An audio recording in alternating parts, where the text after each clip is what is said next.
Primero tenemos que entender qué es un movimiento rectilíneo uniforme. Un movimiento es rectilíneo cuando un objeto describe una trayectoria recta a la velocidad constante, dado que su aceleración es nula. Notice que el movimiento rectilíneo puede ser también no uniforme, y en ese caso la relación entre la posición y el tiempo es algo más compleja. El comportamiento del movimiento. El movimiento rectilíneo uniforme se designa frecuentemente con el acrónimo MRU, aunque en algunos países es MRC. El MRU se caracteriza por el movimiento que se realiza sobre una línea recta. La velocidad constante implica magnitud y dirección constantes. Y por último, la magnitud de la velocidad recibe el nombre de celaridad o rapidez sin aceleración. Para este tipo de movimiento, la distancia recorrida se calcula multiplicando la magnitud de la velocidad por el tiempo transcurrido. Esta relación también es aplicable si la trayectoria no es rectilínea, con tal que la rapidez o módulo de la velocidad sea constante. Por lo tanto, el movimiento puede considerarse en dos sentidos. Una velocidad negativa representa un movimiento en dirección contraria al sentido que convencionalmente hayamos adoptado como positivo. De acuerdo con la primera de Newton, toda partícula puntual permanece en reposo o en movimiento rectilíneo uniforme cuando no hay fuerza externa que actúe sobre el cuerpo, dado que las fuerzas actuales están en equilibrio, por lo cual su estado de reposo o de movimiento rectilíneo uniforme esta es una situación ideal, ya que siempre existen fuerzas que tienden a alterar algún movimiento de las partículas, por lo que en el movimiento rectilíneo uniforme MRU es difícil encontrar la fuerza amplificada. Aplicaciones del movimiento rectilíneo uniforme. En la astronomía, el movimiento rectilíneo uniforme es muy utilizado. Los planetas y las estrellas no se mueven en línea recta, pero la que sí se mueve en línea recta es la luz y siempre a la misma velocidad. Entonces, sabiendo la distancia a que se encuentra un objeto, se puede saber el tiempo que tarda la luz en recorrer esa distancia. Por ejemplo, si el Sol se encuentra a 1500 kilómetros, la luz, por lo tanto, tardará 500 segundos, o entre paréntesis, 8 minutos 20 segundos, en llegar hasta la Tierra. La realidad es un poco compleja, con la relatividad de por medio, pero a grandes rasgos podemos decir que la luz sigue siendo un movimiento rectilíneo uniforme. ¿Por qué es importante el movimiento uniforme? El movimiento uniforme podemos saber la distancia, que es directamente proporcional a la velocidad y el tiempo. Podemos sacar posiciones, coordenadas y velocidad de movimiento de un móvil en movimiento con respecto a la distancia recorrida por tiempo. No debes olvidar que el movimiento uniforme no existe la aceleración, solo la rapidez. Un ejemplo de movimiento uniforme puede ser la velocidad de la luz y la velocidad del sonido.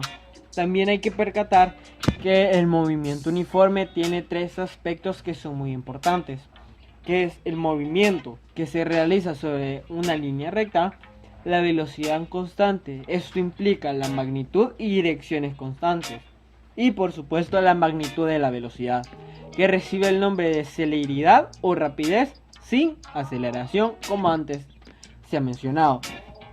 Para este tipo de movimiento la distancia recorrida se calcula multiplicando la magnitud de la velocidad por el tiempo transcurrido. Esta relación también es aplicable si la trayectoria no es rectilínea, con tal que la rapidez o módulo de la velocidad sea constante. Por lo tanto, el movimiento puede considerarse en dos sentidos. Una velocidad negativa representa un movimiento en dirección contraria al sentido convencionalmente hayamos adoptado como dispositivo. De acuerdo a la primera ley de Newton, toda partícula puntual permanece en reposo o en movimiento uniforme cuando no hay una fuerza externa que actúe sobre el cuerpo. Dado que las fuerzas actuales están en equilibrio, por lo cual su estado es de reposo o de movimiento uniforme. Esta situación es una situación ideal, ya que siempre existen fuerzas que tienden a alterar el movimiento de las partículas, por lo que el movimiento uniforme es difícil de encontrar a la fuerza amplificada.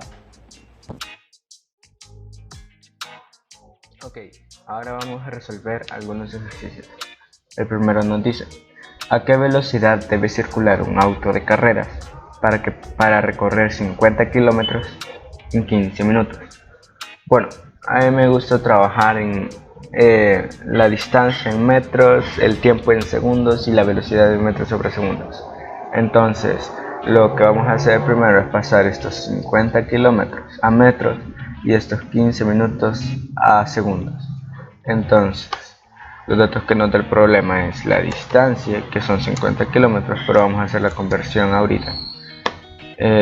50 kilómetros. ¿Y cómo hacemos para pasarlo a metros?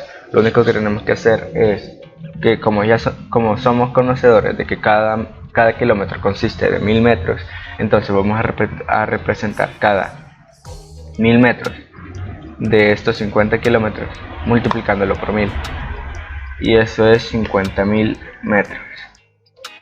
50.000 metros. Y nos dan tiempo, ¿verdad? Nos dan un tiempo que es de 15 minutos, pero como lo queremos expresar en segundos, como somos conocedores, cada minuto tiene 60 segundos, entonces representamos cada uno de esos 60 segundos multiplicándolo por 60 y conseguimos 900 segundos.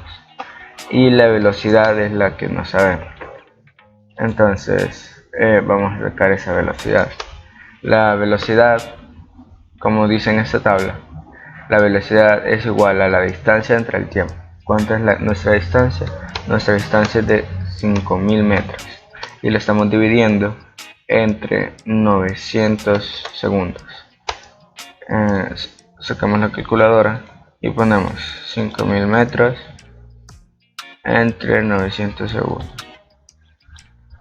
Esto aproximadamente es 55.6. 55.6 ¿qué? Metros. A metros los está dividiendo segundos, entonces metros sobre segundo. Entonces ahora pasamos al siguiente, que nos dice: si Juan va a una velocidad de 2 metros sobre segundo durante 15 minutos, ¿cuántos metros recorre? Bueno, acá ya es necesario pasar estos 15 minutos a segundos, porque acá en la velocidad estamos expresando segundos, no minutos. Entonces nos dan no nos dan distancia, ¿verdad? Es lo que queremos saber. Nos dan una velocidad que es de 2 metros sobre segundo y un tiempo que es de 15 minutos y lo queremos pasar a segundos. Ya lo habíamos hecho, así que copiamos el 900 segundos. Ahora, esta distancia, que es igual, la distancia es igual al tiempo por la velocidad. Entonces tenemos un tiempo de 200 segundos y lo estamos multiplicando por 2 metros sobre segundo.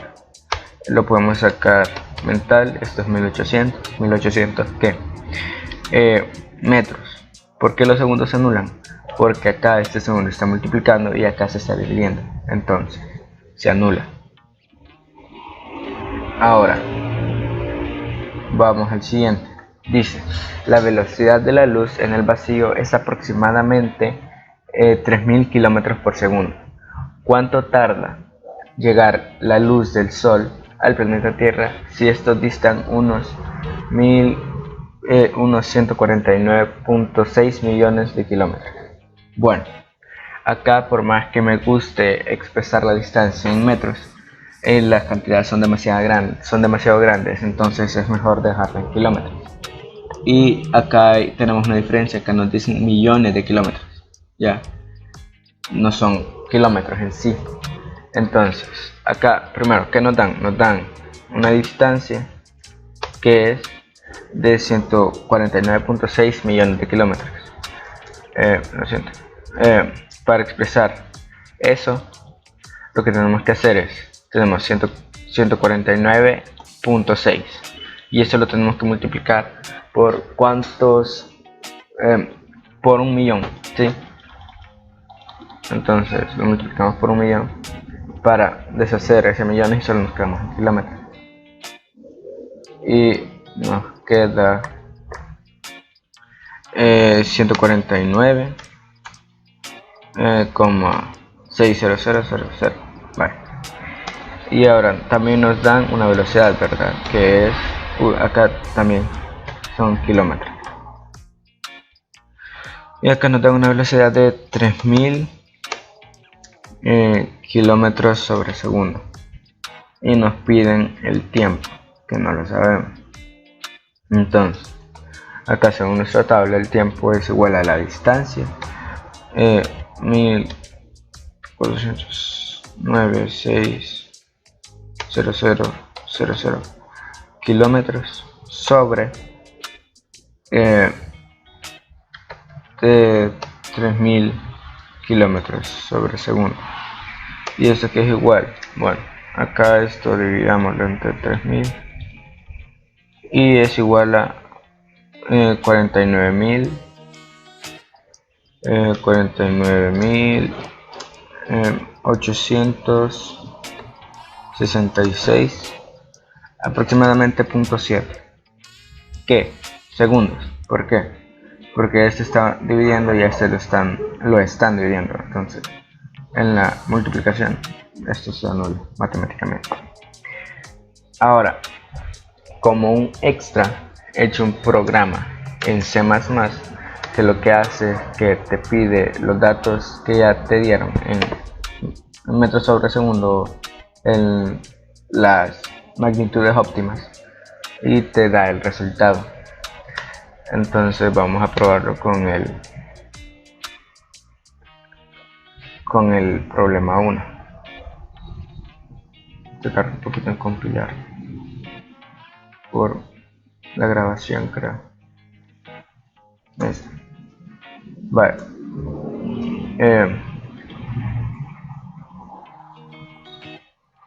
Nos dice qué magnitudes te da el problema.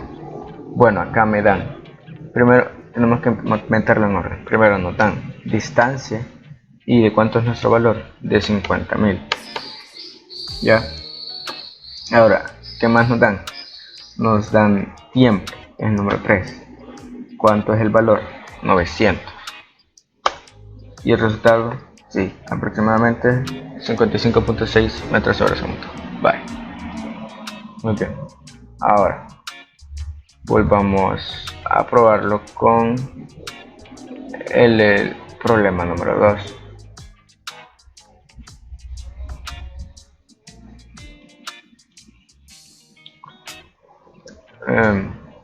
Acá va.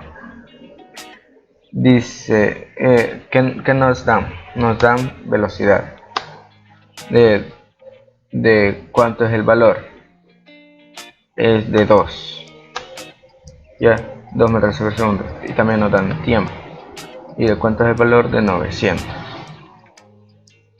Entonces el resultado exacto nos dio también. Y por último probémoslo con el tercer problema.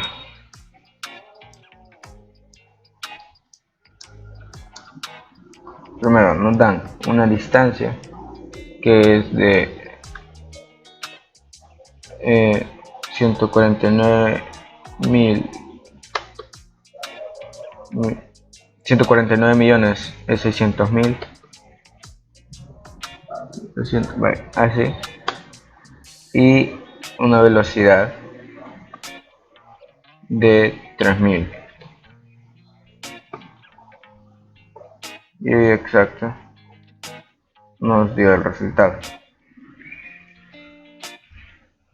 Eso sería todo.